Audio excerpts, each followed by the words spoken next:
வாளையை கொணர வந்தேன். இது இயேசு கிறிஸ்துவுக்குள் பிரியமான என் சகோதர சகோதரிகளே, இந்த நிமிட நட்சத்திரಕ್ಕೆ இயேசுவின் நாமத்தில் நான் உங்களை அன்போடு அழைக்கிறேன். வாளையே கொணர வந்தேன், கத்தியே கொணர வந்தேன். சமாதானத்தை அல்ல, அமைதியை அல்ல, மாறாக வாளையே கொணர வந்தேன் என்று இயேசு சொல்வது ஒரு விதமான அதிர்ச்சியான வார்த்தையாக இருக்கிறது. இது இயேசு கிறிஸ்துவுக்குள் பிரியமானவர்களே, இங்கே வாள் என்பது வாள் அல்ல, மாறாக எபிரேயர் 4:12 படி இருபுறமும் எந்த வாளினும் கூர்மையான கத்தி. ஆண்டுடைய வார்த்தை உயிர் உள்ளது, ஆற்றல் மிக்கது, இருபுறமும் கருகு வாய்ந்த எந்த வாளினும் கூர்மையானது. வார்த்தையாகிய வாளுக்கு 2 பக்கட்டும் ஷார்ப் இருக்கு.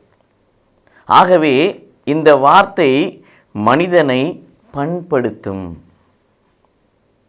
இருபுறமும் கருக்கு வாய்ந்த கூர்மையான இந்த வாளாகிய வார்த்தை மனிதனை பண்படுத்தி இறைவன் பால் சேர்க்கும்.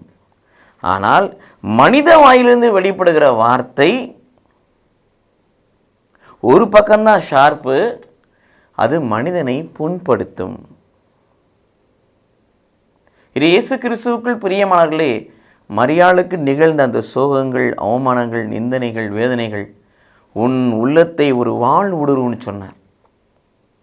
அப்போ இங்கே சொல்லப்படுற வாள் என்பது மனித வாயினின்று புறப்படுற அவதூறான வார்த்தைகள், பழிச்சொற்கள், பகைமை சொற்கள், உன்னை துன்பப்படுத்தும் வார்த்தைகள் மக்களிடத்திலிருந்து கிளம்பும்னு சொல்லுகிறார். இது இயேசு கிறிஸ்துவுக்குள் பிரியமானவர்களே, இறைவனுடைய வாளாகிய வார்த்தை நம்மை பண்படுத்தும், பக்குவப்படுத்தும், பலப்படுத்தும். ஆனால் மனித வாயினின்று புறப்படுகிற தேவையற்ற வார்த்தைகள் அது மனிதனை புண்படுத்தும்.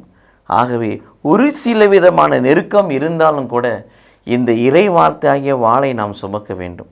ஏனென்றால் எரேமியா 48:10 வாசிக்கிறோம், இரத்தம் சிந்தாத வாளை தன் உரையில் வைத்திருப்பவன் சபிக்கப்பட்டவன்.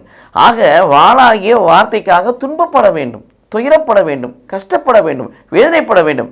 அந்த வாழ்வுக்கான வார்த்தையை வாழ ஆரம்பிக்கின்ற பொழுது நமக்கான சில பிரச்சனைகள் வரதான் செய்யும். மரியாளுக்கு ஏற்பட்டது போல இது இயேசு கிறிஸ்துவுக்குள் பிரியமான, இரத்தம் சிந்தவில்லை என்று சொன்னால், நெருக்கப்படவில்லை என்று சொன்னால், துன்பப்படவில்லை என்று சொன்னால், வாழ்வுக்கான வார்த்தைக்காக வாழுகின்ற வாழ்வுக்கான சாட்சியம் அங்கே இல்லாமல் போகிறது. ஆகவே நம்மை பண்படுத்தக்கூடிய, பலப்படுத்தக்கூடிய, ஆசீர்வதிக்கக்கூடிய, உடலில் இருக்கக்கூடிய வாளாகிய வார்த்தை இதில் சுமப்போம், வார்த்தையின்படி வாழ்வோம். கடவுள் நம்மை ஆசீர்வதிப்பாராக. ஆமென்.